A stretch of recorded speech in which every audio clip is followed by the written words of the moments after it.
سبابا د خیبر پاسون تنرازه خودکش کیږي پتا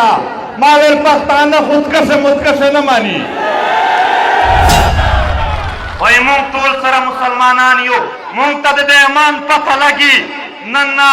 اتیا کاله مخکې دلته فرنګی راغلی و دلته کفري ځواکونه وي دا یې آسونه لمبول ما ورسره جنګ کولو دې وطن ته څنګه د مسلمانۍ د وروروالۍ خبرې کوې او ظالمه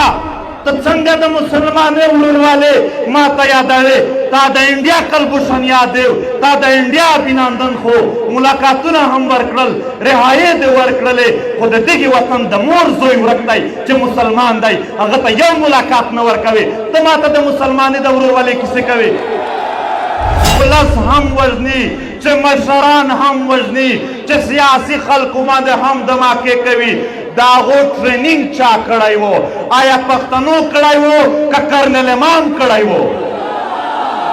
خیبر کې د خدای کور ونړېده د خدای کور په هغه باندې د پاکستان ریاست خاموش و لاهور کې د کور کمانډر د کور څو لوښي چا مات کړي و په هغه باندې بیا کور راچک و